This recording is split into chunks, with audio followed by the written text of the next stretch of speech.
ప్రభుత్వాలపై ప్రశ్నించే గొంతుకలు ఓటు వేయడానికి ముందుకు రావడం లేదు. పట్టణ ప్రాంతాల్లో ఎప్పుడు చూసినా ఓటింగ్ శాతం తక్కువగా ఉంటుంది. ప్రభుత్వాలు పోలింగ్ రోజు సెలవు ప్రకటించినా ఫలితం లేకుండా పోతుంది. ఓటు బ్యాంకు పెంచేందుకు బీహార్ మున్సిపల్ ఎన్నికల్లో మొబైల్ ఓటింగ్ విధానం తీసుకొచ్చింది కేంద్ర ఎన్నికల సంఘం. ఇదే తరహాలో దేశవ్యాప్తంగా అమలు చేస్తే ఓటింగ్ శాతం పెరిగే అవకాశం ఉందనే అభిప్రాయాలు వ్యక్తమవుతున్నాయి.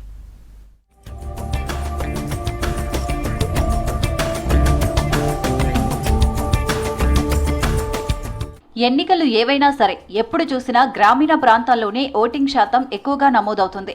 రూరల్ ఏరియాల్లో ఓటు వేసేందుకు పోలింగ్ కేంద్రాల దగ్గర బారులు తీరుతారు. పల్లెటూరి ప్రజలు పట్టణ ప్రాంతాల్లో జీవనోపాధి కోసం వచ్చిన ఎన్నికల టైంలో తప్పకుండా సొంత గ్రామాలకు వెళ్లి ఓటు వేస్తారు.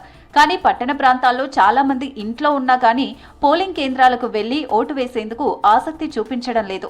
మరికొంతమంది ఇంటికి కూతవేటు దూరంలో పోలింగ్ సెంటర్ ఉన్నా కూడా ఓటు వేయడానికి ఇంట్రెస్ట్ చూపించారు. దీంతో నగరాల్లో ఓటింగ్ శాతం చాలా తక్కువగా నమోదవుతుంది.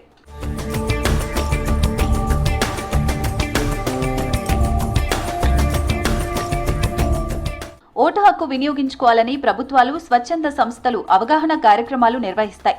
ఎన్ని ప్రకటనలు చేసినా రిజల్ట్స్ మాత్రం ఆశించినంతగా రావటం లేదు. అయితే ఇలాంటి వాటికి చెక్ పెట్టి పట్టణ ప్రాంతాల్లో ఓటింగ్ శాతం పెంచేందుకు కేంద్ర ఎన్నికల సంఘంలో బీహార్ మున్సిపల్ ఎన్నికల్లో ఈ మొబైల్ ఓటింగ్ విధానం అందుబాటులోకి వచ్చింది. పోలింగ్ కేంద్రాలకు రాని వాళ్లు ఇంట్లో నుంచే ఓటు హక్కు వినియోగించుకునేలా అవకాశం కల్పించింది.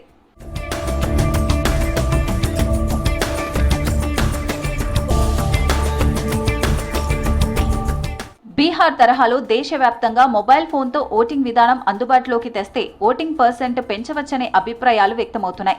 రోజురోజుకు పెరుగుతున్న టెక్నాలజీకి అనుగుణంగా ఎన్నికల టైంలో ఓటింగ్ శాతం పెంచేందుకు ప్రభుత్వాలు కృషి చేయాలని సూచిస్తున్నారు నిపుణులు. ముఖ్యంగా సిటీల్లో వారికి ఇది ఎంతో ఉపయోగపడుతుందంటున్నారు. కేంద్ర ప్రభుత్వం, ఆయా రాష్ట్రాలు కూడా ఇలాంటి విధానంపై కసరత్తు చేసి సాధ్యాలను పరిశీలించాలని కోరుతున్నారు.